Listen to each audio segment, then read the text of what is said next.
they're standing around yelling. You don't remember the 60s. You do. I do. They're all standing around yelling, "The whole world is watching. The whole world is watching. The whole..." Oh. Welcome to Progressive Soup. My name is David Stevenson, Coach Gene Hislop, and John Woodruff. John is a union organizer, and we're going to talk a little bit about Wisconsin and what's going on out there. John, first of all, introduce yourself. Sure. Thanks for having me here.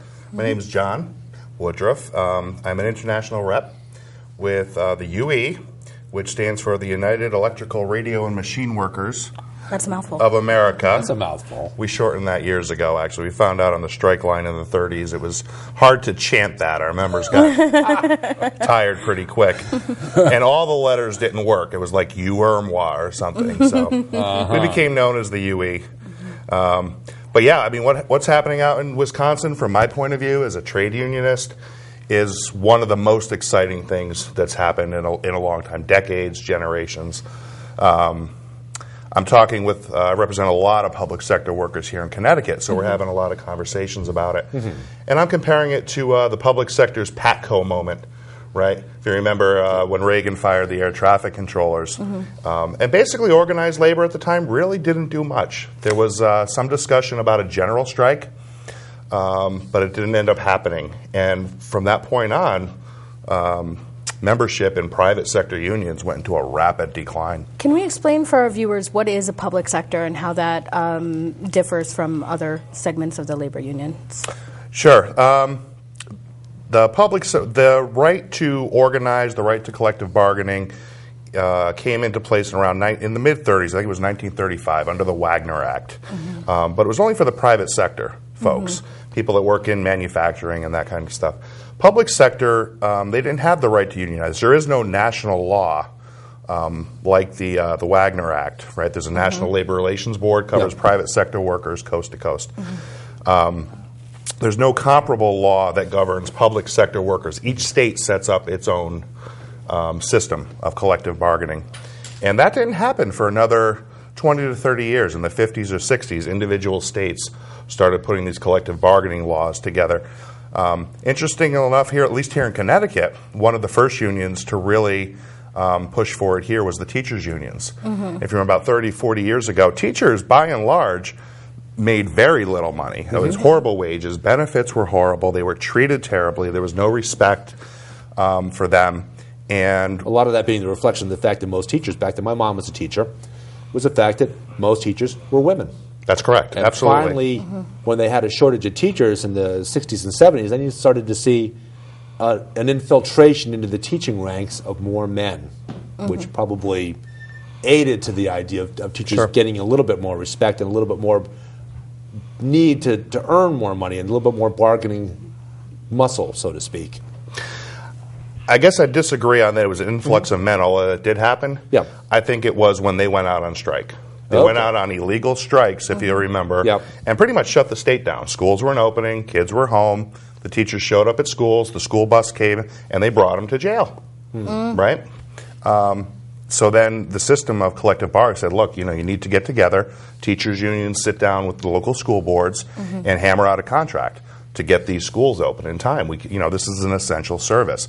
And over the course of time, similar systems came together for firefighters, for police officers, other school members. Just to back up, clearly, in my opinion, a total gender bias issue. Because if you look, even today's school systems, and I represent a lot of these folks, your paraprofessionals, which is what they used to call teachers' aides, they have about 24 names for them. They're among the lowest paid workers in any school district, and they're almost exclusively women. Same thing with food service. The women that work in the cafeteria feeding the kids, almost exclusively women, very low-wage workers. But in the exact same school district, you look at the custodians, generally get paid, halfway decent, 2 to 3 times what the other folks are making. And more often men almost than women. Exclusively male. So there's clearly a gender bias issue there. That's one of the things through collective bargaining. You could say, look, here's a job. Everybody, regardless of your gender, gets paid this rate for this job, right? takes that out of the equation. It seems to me that if people in industries such as firefighting, police, teachers, I guess post office would be public sector as well, these are the people you want to keep happy, and you want to make sure that they're, if they're in charge of our children, in charge of our emergency services, you want to make sure that they're being paid the wages and given the benefits that they need to remain healthy and happy because they're serving all of us. Something about respect, too. Exactly. That's exactly right. It's more than being happy. I mean, you're not going to make collective bargaining is not going to make everybody happy. You know you've got a good deal when everybody walks away and nobody's happy. But it is a matter about respect. It's a matter of being able to come to the table and negotiate, bargain. There's a system of give and take. There's a system of, hey, as a union, we have ideas for cost savings for the taxpayers. And what's being done in Wisconsin, in part, is looking to do away with all that. Because they're not interested in coming to the table. They're not interested in negotiating. They just want to do it by executive fiat. Top down, I set the wage rate. Anything above minimum wage, you don't like it, you can leave. Frankly, it's not a democracy. That's a dictatorship. That's fascism. If the union doesn't have collective bargaining, what else does the union have besides the right to collectively bargain? No, it's a very interesting question. We're one of the few national unions where we do actually represent a lot of members in states where there is no collective bargaining. A lot of unions have given up because you're really hampered by what you can do. But North Carolina is one of them. North Carolina not only doesn't have any law, they have a law in place that says it's illegal to have a contract. All right, so you can't bargain. You can't have a contract. So you have to have membership that are militant, that are aggressive, that are mobilized, that are going to the Capitol, that are leafleting, that are out there talking to people in their community, that are doing some kind of organized actions. Basically just beating down the door, the boss's door, and say, look, you're going to meet with us as a group because we have a serious problem. North Carolina, when that group of workers affiliated with the UE, probably about 10 years ago now, I think it was in 2000. I tell this story, people don't believe it. It was the Raleigh, North Carolina sanitation workers. They go around the city emptying the trash. One of their reasons for wanting to affiliate with the UE is they wanted something done about their DPW manager. On the Public Works, yeah. On the Public Works. He was a white guy, been there for a long time, and of course the workforce is largely African American. And he claimed, you don't need a union because I have an open door policy. Well, you walk in, and he's at his desk, and behind his desk in a corner is a life-size mannequin of an African American hanging by a noose in the corner. Sounds kind of like Memphis in 1968 when Dr. King was there. Nothing's changed. How does Koch brothers? I've been hearing a lot about Koch brothers. Is it Koch or Coke? Coke. It is Coke, isn't it? Okay, sorry. Like I was saying Koch forever, too. We don't want to disrespect the former mayor of New York, although I'll gladly disrespect him. But how do the Koch brothers figure into this fiasco of what's happening in Wisconsin? Because we talk a lot about, I guess David had a guest on last night or the night before that was talking a lot about corporatism. And obviously we're having a struggle with a lot of these huge corporations currently putting their hands in where really they don't belong. How does that figure into this Wisconsin situation? The corporatism or the Koch brothers in Koch particular? brothers as an example of it. They're the money behind the operation, right? They financed Scott Walker's campaign. $43,000, which is the maximum allowable. Yeah, right. I'm not sure about that. That's the on the table number. Yeah, but they're very only anti-union, and they want unions to go away, right? Because it eats into their profits and what they get to keep for themselves.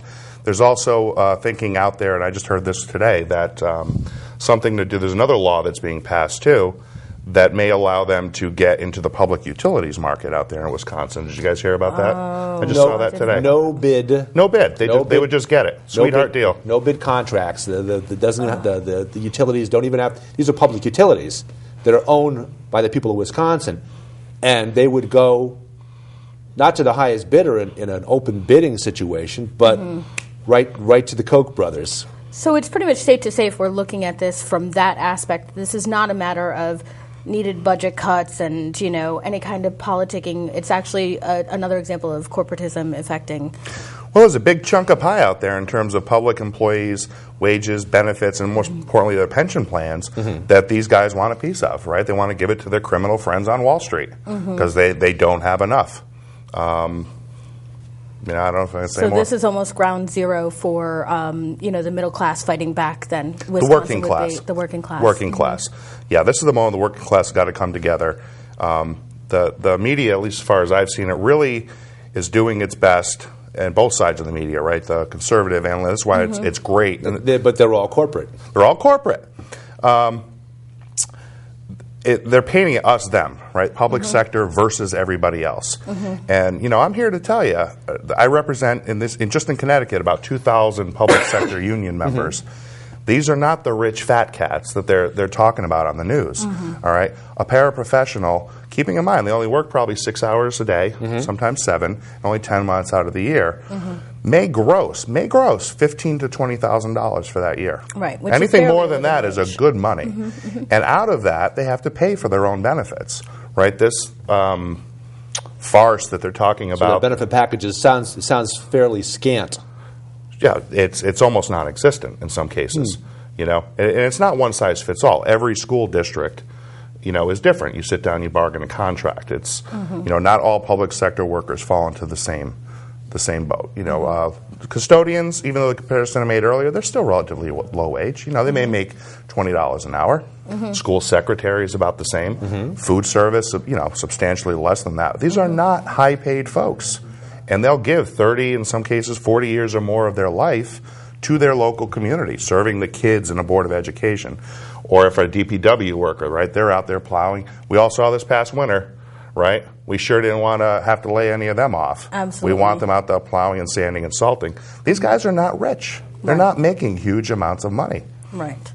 So that's another red herring that Absolutely. the conservatives are throwing out there. That's correct. Now we're talking about working people. You say working class, but essentially working people. Now, again, beckoning back to the 1930s, you talked about the 1930s a little bit, when Ford Motor Corporation, they had some intense labor actions involved with them, and thinking back also the fact that they brought police forces in to not just bully people, but they killed quite a few people. They did. That were on the picket line. It's a little different now in terms of the police, because now the police have become part of that working force, that working class, folks that earn enough money to put food on their table, to put a roof over their heads, to get their kids a decent education. It seems very different now, but at the same time, people have forgotten the fact that these working folks are the ones that they don't invest their money. They take their money that they earn and they spend it. They drive the economy. They are what drives the United States economy in a positive direction. That's right. They're the engine of the economy. That's correct. You want the wages and benefits out to keep pace with inflation, hopefully outstrip inflation, so you're not just treading water, and that they are spending in their local community. They're out there supporting local businesses. They're the ones.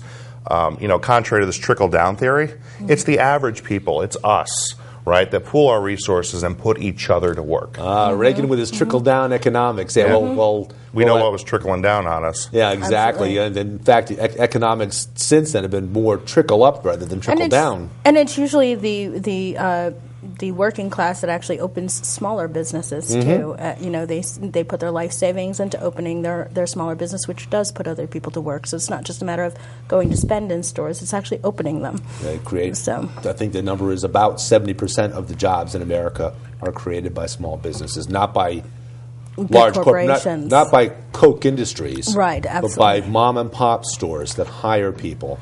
Earlier, you were talking about how the fight against the public sector unions in Wisconsin was not a democratic, way of handling things.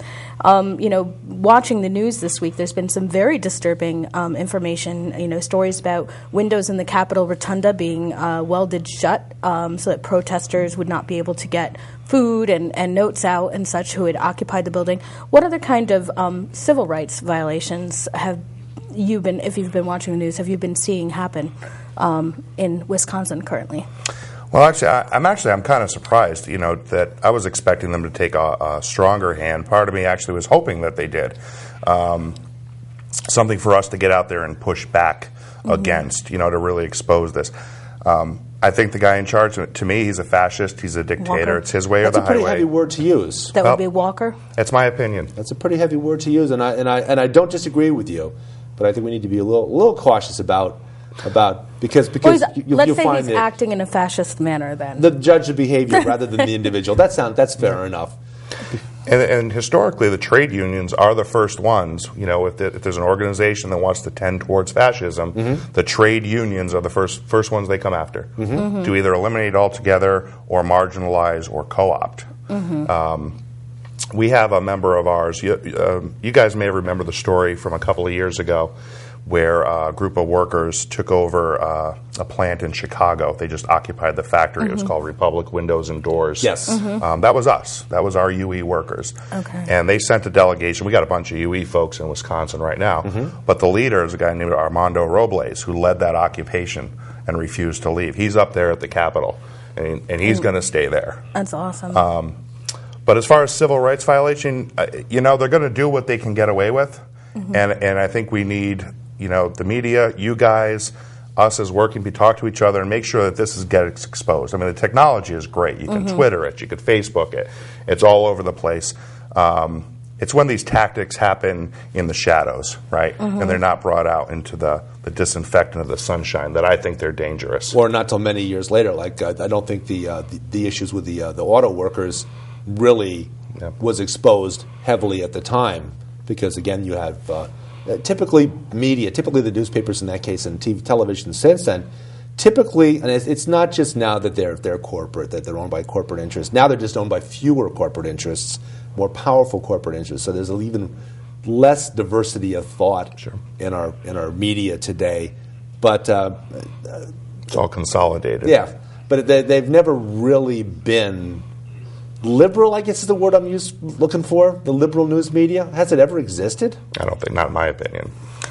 It's been labeled as such for a long time. Oh yeah, absolutely, The other thing too is in the private sector, you generally have, if you're bargaining and you're contemplating going out on strike, which is something else you don't have in the public sector generally, right? In most states, it's illegal to go on strike. Right. If you do it, you go to jail. Not so in the private sector. You have the right to go on strike, but you generally have a very clear, defined opponent, right? Yeah. You can frame the bad guy. It's the greedy corporation who says, yes, you guys produced all our product, but we don't have any money. Meanwhile, they're making hundreds of millions of dollars in profit. The CEO is making tens of millions of dollars in salary. There's money there. It's a more, as you say, more clearly defined. Very clear lines. Yeah. Not so in the public sector, right? Who's the ownership, right? It's the taxpayers. It's all of us, Yeah. And we don't, as public sector workers, we don't want to be out there saying, you owe us a living, you don't. But I think we need to treat our public sector workers fairly, with respect, and make sure that they have the right to come to the table. Now, beyond, you'd mentioned obviously Facebooking it, Twittering it, keeping it in the public eye, beyond those methods, how can we in Connecticut who can't get to Wisconsin and engage in the absolute strike going out there, how can we influence the situation in Wisconsin or even prevent it from happening here? So there's a lot of things that are being done. Yeah, preventing it from happening here is about education, right? And I hear that from our members here in Connecticut, like, oh, that'll never happen here, It could. Yeah, absolutely. This is what's the word I'm looking for? Not the first domino to fall, but the bulwark. This is the catalyst moment. It's been talked about, this being the catalyst for what's being talked about in quite a few other states. Yeah, sure it is. In Ohio, in some places they're looking to repeal child labor laws. Yes, right? I forget heard what about state that. it was. It was Georgia, I believe it was. Georgia? Good gosh, building bridges to the Rhode Island, 19th century. Rhode Island just laid off all of its teachers all at once. Yeah, they have to do that by law in order to reduce the workforce, the teacher workforce. They have to send pink slips to they have to advise everybody of the situation. That's just a mechanism that goes into place, and I think the teachers probably understand. Well, they understand the gravity of the situation, but understand that they're not all going to be laid off. in mass. So it is a very catalytic. It is, and I think, folks, we had an action. There's actually been a couple already in Hartford at our capital here in Connecticut. One was last week. It was organized by the Connecticut AFL-CIO that we participated in. This last Saturday, MoveOn.org had theirs in every capital. I think getting folks to go, whatever, give a ride, however you can get up there to that. There's folks in Egypt, right, sending pizzas or calling that local pizza parlor to feed the folks. Letters of support, any kind of videos. There's all kinds of websites and Facebook pages. We're involved. If folks want to go to our National Union website, there's links where you can write letters of solidarity. Can we write to our senators, or Absolutely. does that affect the situation? Or Well, yeah, in Connecticut. We have one senator in Connecticut. Yeah, I mean, although Joe Lieberman does have a decent management labor relations background. He's not. There are other things that we've vilified him for on this show. I'm not sure if that's one of the things we've really had the ability to vilify him on. maybe we'll do another show on that. Oh, that's a whole other show. But there are ways for the average person to become involved in the struggle and what's happening in Wisconsin, and more importantly, preventing that from spreading that anti-union sentiment. Write a song, write a letter. Like I said, get it to our National Union in Pittsburgh. We're sending delegations out there all the time. There's a bus coming from the Northeast region, or a couple of buses. If anybody does want, a short video on a flash drive or a DVD, boost the spirits, right? When you're out there on the front line, to get a video or a big, piece of paper with hang in there, Bud from Connecticut. That just boosts your spirits out there on the line. It really does. We've heard one of the most recent news flashes that they are considering fining the senators who left the state to avoid voting on this referendum, $100 per day.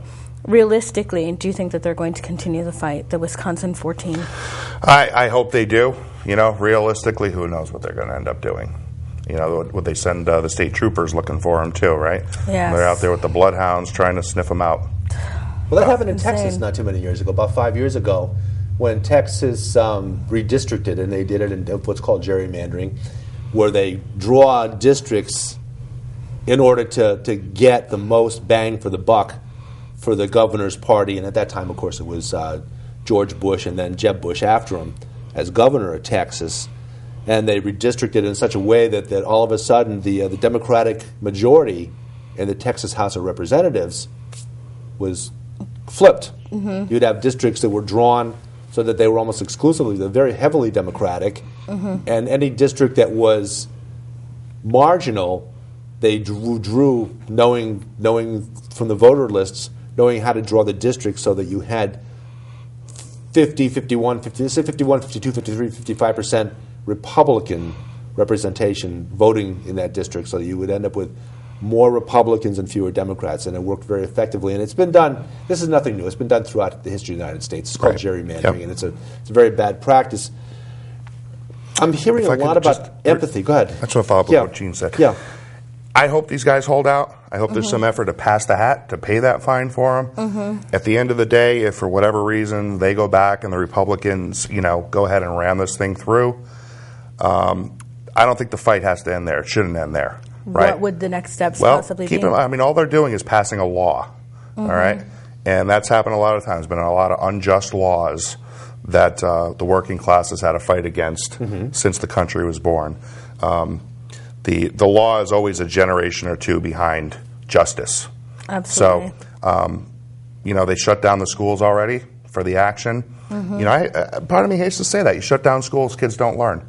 But if there's an organized action, if the police are out there showing their dissatisfaction, the firefighters, the guys who are taking care of the streets, if there's a way for them just on the job to let the people that they're serving know that this isn't right, and we need to get those people that pass this law out, the governor out, and get somebody in who's going to restore our collective bargaining rights. They need to keep that up. Fight would continue. Keep that pressure up. That's right. In closing, I'm not saying You had that's something closing. to How say, much and I time cut do you we off. have left? No. Well, I just wanted to mention that I'm hearing the chord of what I would call empathy being struck, where folks recognize other people in similar situations, whether in the case of the countries that are in rebellion right now in the Middle East and North Africa, you have that empathy and understanding that people that are in similar situations, and you do what you can, send them a note of cheer, do something to let them know that you recognize what they're going through and that you care about them. And likewise, you mentioned about people on the job, just having that conversation with the people that they're serving, the public, to let them know what's going on and keep it on a human level rather than this us versus them mentality that's become all too popular on occasion. Very quickly, before we wrap up, we just have a couple of minutes left. In Connecticut, what other, if you know of any, union actions are taking place right now that we might want to know about? With regard to the Wisconsin one? Or in general? Wow, there's stuff happening all over the place. What's happening locally in Connecticut? Because we're having, we've got a governor who's union friendly, but at the same time, he's doing what he has to do, I guess, in order to have shared sacrifice, which I think is a wonderful way to solve a budget crisis, as long as that sacrifice is truly shared. He's trying to have a conversation, right? And he's not saying, I'm not going to talk to you, right? You're going to do things my way. So whether or not we get there, who knows? But at least we have an opportunity. There's stuff going on in New Haven where they had some massive layoffs. I know AFSCME, which is another public sector union, is having a large rally. I forget the date off the top of my head, but I'm sure you can go to their website to get information on that. I think there's more actions planned at the Capitol. But if folks want to get a hold of either one of you guys through me, we can do our Facebook thing. Sure. Now, AFSCME is federal, county, and municipal employees. American Federation of State, County, and Municipal Employees. Okay. Can we check out UE's website, and can you give us the address? The national website is ueunion.org. And there is a list of actions on this There's website? all kinds of links to everything you could need from our national website.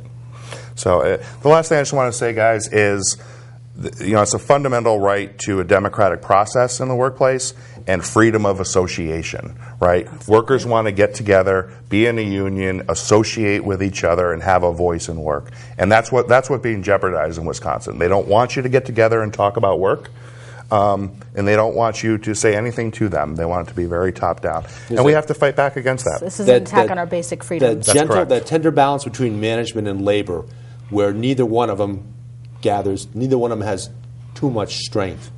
It's a tender balance that we've been fighting and trying to maintain for a long time. With that, we're going to close up.